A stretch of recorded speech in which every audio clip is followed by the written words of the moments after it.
जंगल के बीचों बीच बने एक प्राचीन मंदिर में एक ऐसा विशाल एनाकोंडा रहता था जो मांस खाने के बाद शांत नहीं होता, बल्कि हर एक इंसान को जिंदा निगलने के बाद उसका साइज और भी ज्यादा बढ़ता चला जाता है। एक के बाद एक लोगों को जिंदा निगल रहा ये 25 फुट से भी बड़ा एनाकोंडा जब मार्लिना को पूरा निगल गया तो सबको लगा कि अब सब कुछ खत्म हो चुका है। लेकिन उन्हें नहीं पता था कि सांप के पेट के अंदर एक ऐसा चाकू मौजूद था जो इस राक्षस के दिल के 2 टुकड़े करने वाला है। पर क्या ऐसा हो पाएगा? क्या ये विशाल एनाकोंडा इस पूरे जंगल पर अपना कब्जा करेगा? और क्या कोई इस भयानक सांप के चंगुल से जिंदा बच पाएगा? ये जानने के लिए चलो इस कहानी में थोड़ा पीछे चलते हैं, जहां जंगल के बीचों बीच एक कबीले में जबरदस्ती एक लड़की को बलि के रूप में पेश किया जा रहा था। वहां पर उस लड़की के बार बार अपनी जान की भीख मांगने के बावजूद भी एक आदमी ने उसका गला काट कर उसे कुएं के अंदर धकेल दिया। पर यही उसकी सबसे बड़ी गलती साबित हुई, क्योंकि अचानक उसके अंदर से एक बहुत ही बड़ा एनाकोंडा बाहर निकल आया जिसने उन सब पर हमला कर दिया। अब इस घटना के कुछ दिनों के बाद उसी जंगल में कुछ लोग घूमने के लिए आए हुए थे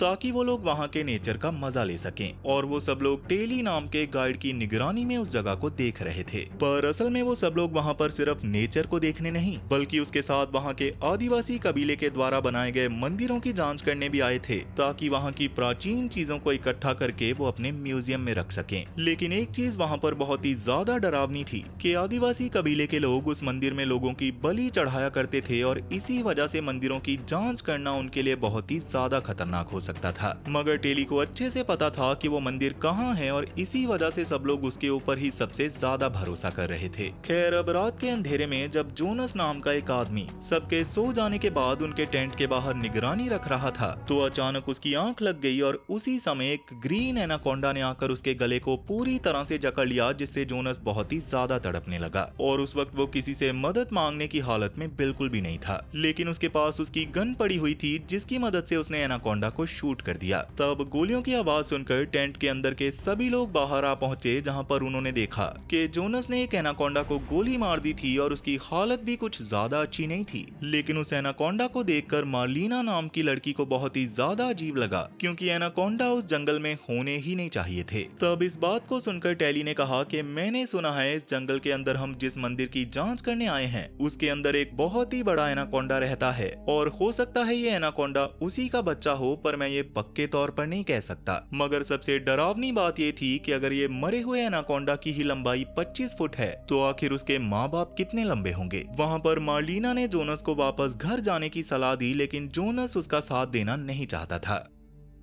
खैर, अब अगले दिन जब सभी लोग मंदिर को ढूंढने के लिए जंगल के और अंदर जाने लगे तो अचानक एक दूसरे एनाकोंडा ने उन पर हमला कर दिया। लेकिन तभी पलक झपकते ही तेली ने एक तलवार की मदद से उसकी गर्दन काट दी। पर एक के बाद एक 2 एनाकोंडा के उन पर हमला करने के बाद टेली को ये पता चल गया कि आगे बढ़ना उनके लिए सुरक्षित नहीं है, और इसी वजह से उसने सबको वहाँ से जाने के लिए कहा। मगर बेला नाम की एक औरत जो उन्हें मंदिर के ऊपर खोज करने के लिए फंडिंग कर रही थी, वो इस बात पर बिल्कुल भी राजी नहीं हुई और उसने सबको आगे बढ़ने के लिए कहा, जिसे सुनकर उन्होंने अपनी जर्नी फिर से शुरू कर दी। अब आगे बढ़ते हुए सबको वो पुराना मंदिर मिल गया जिसकी सब लोग तलाश कर रहे थे, और ये मंदिर सच में बहुत पुराना था। पर इसे देखने से पहले टेली ने सबको एक दूसरे के करीब रहने के लिए कहा, जिसके बाद सब लोग मंदिर के अंदर जाने लगे। तब मंदिर के अंदर उन्हें बहुत से जंग के सामान के साथ साथ काफी सारी इंसानी खोपड़ियां भी दिखाई दी, और उस पूरी जगह को देखकर उन सबको पता चल गया कि आदिवासी लोग मंदिर के उसी जगह पर लोगों की बलि चढ़ाया करते थे। ये सब देखकर सब लोग अलग अलग टीम में बट गए और उस जगह को ध्यान से देखने लगे। पर बहुत ज्यादा ढूंढने के बाद भी उन्हें मंदिर के अंदर कुछ खास चीजें नहीं मिली, जिसे देखकर बेला बहुत ही ज्यादा गुस्से में आ गई थी, क्योंकि इस खोज में उसने बहुत ही ज्यादा पैसे लगा दिए थे। लेकिन तभी मंदिर के अंदर एक अजीब सा धुआं फैलने लगा, और वही कुआं वापस से सबके सामने आ गया, जिसके अंदर पहले के कबीले के लोग इंसानों की बलि चढ़ाकर उन्हें उसके अंदर फेंका करते थे। पर क्योंकि वहाँ का माहौल बहुत ही ज्यादा खराब हो चुका था, इसलिए सब लोग मंदिर से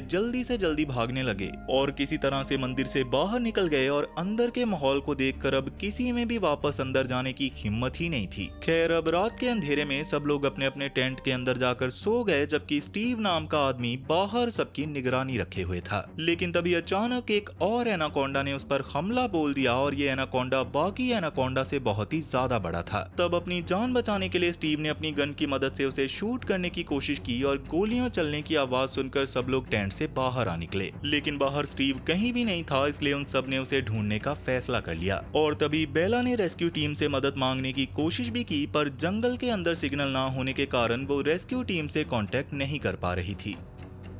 अब वहां से कुछ ही दूरी पर स्टीव एनाकोंडा से बचने के लिए बाकी लोगों से कुछ दूर आ चुका था, पर उस एनाकोंडा ने तब भी उसका पीछा नहीं छोड़ा था, इसलिए देखते ही देखते उसने स्टीव पर हमला करके उसके शरीर को पल भर में जकड़ लिया और उसे पूरी तरह से निगल गया। वहीं कुछ ही दूरी पर बाकी लोग स्टीव को चिल्ला चिल्ला कर उसे ढूंढने की कोशिश कर रहे थे, मगर उन्हें क्या पता था कि उनके बिल्कुल पास ही एक एनाकोंडा स्टीव की जान ले रहा है। लेकिन तभी आगे बढ़ते हुए टेली और मार्लिना को एनाकोंडा की छोड़ी हुई खाल दिखाई दी, जिसे लेकर वो सीधा अपने बाकी दोस्तों के पास जा पहुंचे। लेकिन इतने बड़े सांप की खाल को देखकर उनके रोंगटे खड़े हो चुके थे और टेली को अब ये पता चल चुका था कि आदिवासियों के द्वारा पूजा जाने वाला वो बड़ा एनाकोंडा अब उनके बिल्कुल पास पहुंच चुका है। तब उस खाल को छूकर मार्लिना ने सभी से कहा कि ये खाल कुछ देर पहले ही उस एनाकोंडा ने छोड़ी है, क्योंकि ये खाल पूरी तरह से सूखी नहीं है। इसलिए वहाँ के माहौल को देखकर जोनस ने सबको वापस अपने घर जाने का सुझाव दिया, जिसे सुनकर टेली ने उन सभी से कहा कि यहाँ पर एक बुरी शक्ति छुपी हुई है और हम यहाँ से कहीं भी चले जाएं, ये बुरी शक्ति हमारा पीछा नहीं छोड़ेगी। इसलिए यहाँ से निकलने के लिए हमें पहले उसे मिटाना होगा, पर इसका सिर्फ एक ही तरीका है कि हमें उसे बलि देनी होगी, और ये करने के लिए हमें वापस उसी मंदिर में जाना होगा, और हम लोग ये काम एक साथ मिलकर ही कर पाएंगे। उस वक्त टेली की बातों को सुनकर सब लोग उसके नक्शे कदम पर चलने के लिए तैयार हो गए और आगे बढ़ने लगे। पर इसी बीच हेक्टर नाम का आदमी उनके टेंट के पास ही रह गया, जो कि असल में रेस्क्यू टीम से कांटेक्ट करने की कोशिश कर रहा था, और आखिरकार उसका रेस्क्यू टीम से कांटेक्ट हो भी गया था। लेकिन जब वो अपनी लोकेशन बता रहा था तो इसी दौरान उस एनाकोंडा ने आकर उसे जिंदा निगल लिया। वहीं दूसरी ओर बाकी सब चलते चलते आखिरकार उस मंदिर तक पहुंच ही गए, मगर जैसे वो सब लोग मंदिर के अंदर गए तो वहां पर उन्हें वही कुआं खोला हुआ मिला, जिसके अंदर से पहले एनाकोंडा निकला था। मगर उन सब ने उस कुएं को अनदेखा कर दिया और मंदिर को ध्यान से देखने लगे।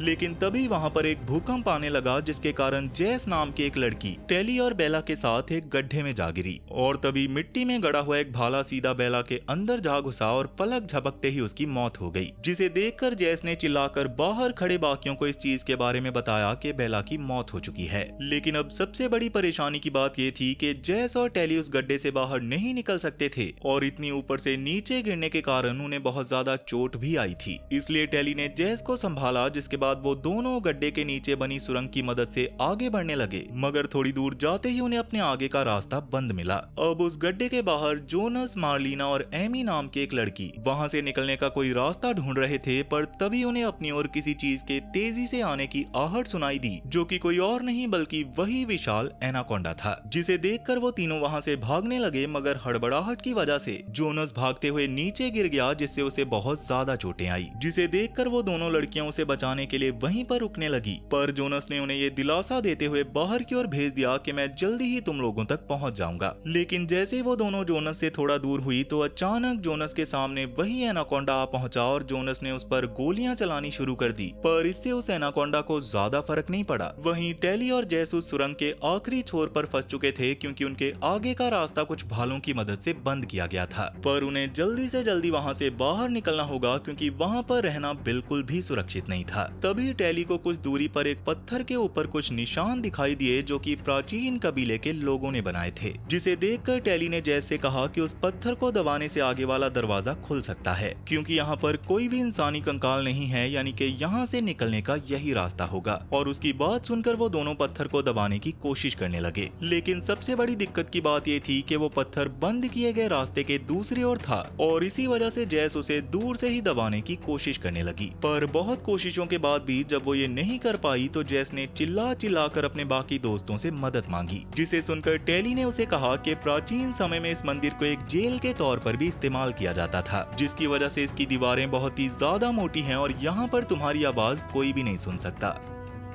मगर इसी बीच उसके दिमाग में एक आइडिया आया और उसने प्राचीन भाषा में वहां के एक मंदिर को खुलने का आदेश दिया। उसके ऐसा करते ही वहां पर एक खुफिया दरवाजा खुल गया, जिसे देखते ही टेली और जेस उसके अंदर जाने लगे। जिसके दौरान आगे बढ़ते हुए टेली ने कहा कि प्राचीन लोगों ने इस मंदिर में कुछ ज्यादा ट्रैप्स नहीं लगाए होंगे। लेकिन इस बात को सुनकर जेस को बहुत ही ज्यादा अजीब लगने लगा, क्योंकि टेली को इस मंदिर के बारे में बहुत कुछ पता था और यहाँ तक कि इस खुफिया रास्ते को भी उसने ही खोला था। मगर तभी वहाँ पर फिर से भूकंप आने के कारण कारण टेली ने जैस को जल्दी से जल्दी वहाँ से बाहर निकलने को कहा। खैर अब आगे बढ़ते हुए वो दोनों एक बड़े से कमरे तक जा पहुंचे, जहाँ पर उन दोनों ने प्राचीन कबीले द्वारा बनाए गए कुछ कपड़ों को देखा, जिन्हें देखते ही टेली ने जैस से उन्हें पहनने को कहा। पर जैस उन कपड़ों को किसी भी हालत में पहनना नहीं चाहती थी, जो देखकर टेली बहुत ही ज्यादा गुस्सा हो गया और अपने पास से एक चाकू निकालकर जबरदस्ती जैस को कपड़े पहनने के लिए मजबूर करने लगा, जिसकी वजह से उन कपड़ों को पहनने के बाद टेली जैस को जबरदस्ती दूसरे कमरे में ले जाने लगा ताकि वो उसकी बलि चढ़ा सके।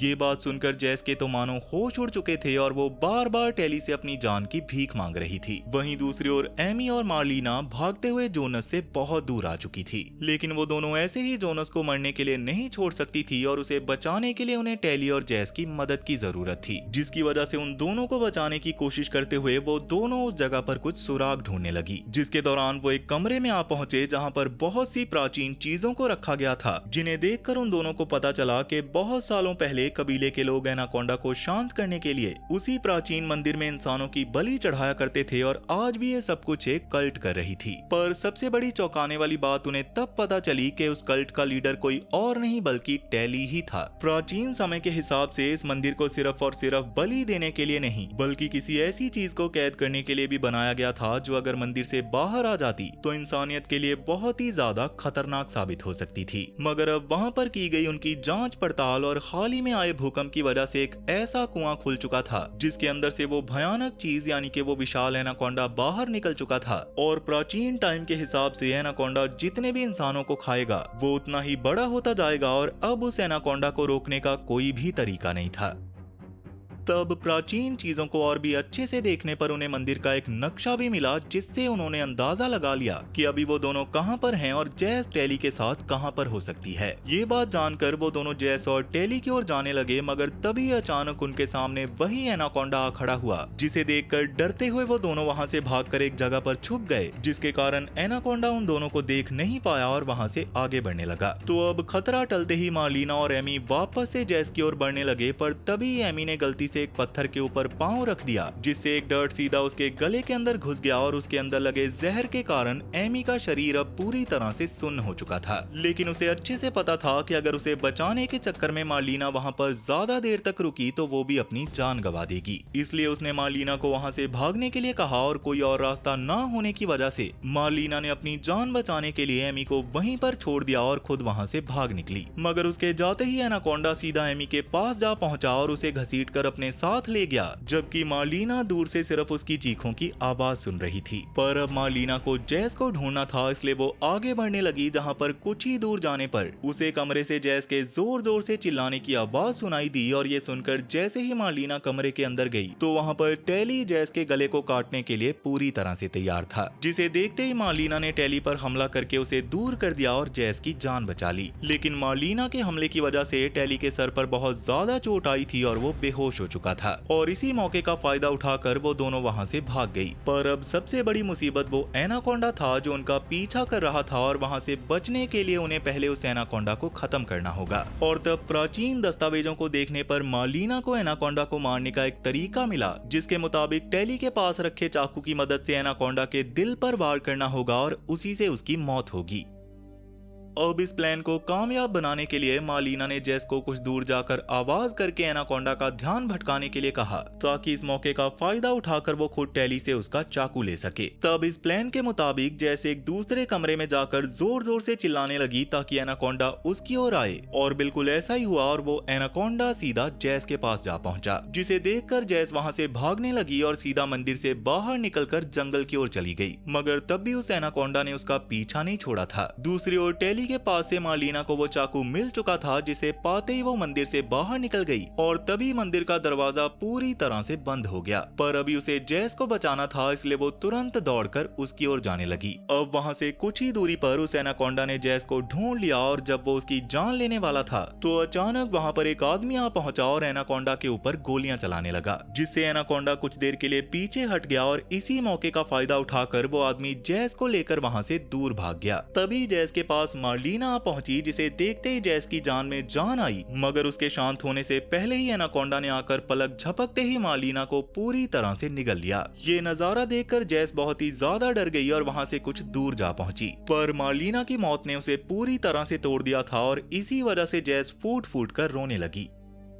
लेकिन तभी उसने देखा कि एनाकोंडा ने पूरे मंदिर के ऊपर अपना कब्जा कर लिया था और बहुत ज्यादा इंसानों को खाने के बाद उसका साइज भी बहुत ही ज्यादा बढ़ चुका था। मगर तब वही आदमी वापस आया और एनाकोंडा पर गोलियां चलाने लगा, जिससे एनाकोंडा कमजोर हो गया और इसी हड़बड़ाहट में पूरा मंदिर उसके ऊपर गिर गया, जिससे पल भर में वो एनाकोंडा मंदिर के पत्थरों के नीचे दब गया। और तभी एक चौंका देने वाली चीज हुई, क्योंकि उस एनाकोंडा के शरीर को काटकर मार्लिना उसके पेट से बाहर निकल आई, जो कि अब भी जिंदा थी। दरअसल मार्लिना की बात सच निकली कि टेली के चाकू की मदद से अगर एनाकोंडा के दिल पर हमला किया जाए तो वो मारा जाएगा। और जब मार्लिना उसके शरीर के अंदर थी तो उसने एनाकोंडा के दिल के 2 टुकड़े कर दिए और इसी वजह से एनाकोंडा मारा गया। मार्लिना को जिंदा देखकर जैस अब बहुत ही ज्यादा खुश थी और इसी मंजर के साथ ये कहानी यहीं पर खत्म हो जाती है। लेकिन दोस्तों, क्या इस विशाल सांप के मरते ही दुनिया से इस खौफनाक आतंक का हमेशा के लिए अंत हो गया? क्योंकि कुछ कहानियां जहां खत्म होती हैं, वहीं से एक ऐसी मौत की शुरुआत होती है जिसे देखकर आपकी रूह कांप उठेगी। इस टापू से हजारों मील दूर अमेज़न के घने और गहरे जंगल में एक ऐसा शिकारी रहता है जो अपने शिकार को चबाता नहीं बल्कि सीधा निगल जाता है, और ये नहीं देखा तो समझो कुछ नहीं देखा। दरअसल मैं बात कर रहा हूँ दुनिया के सबसे खतरनाक और बेहद विशाल एनाकोंडा की,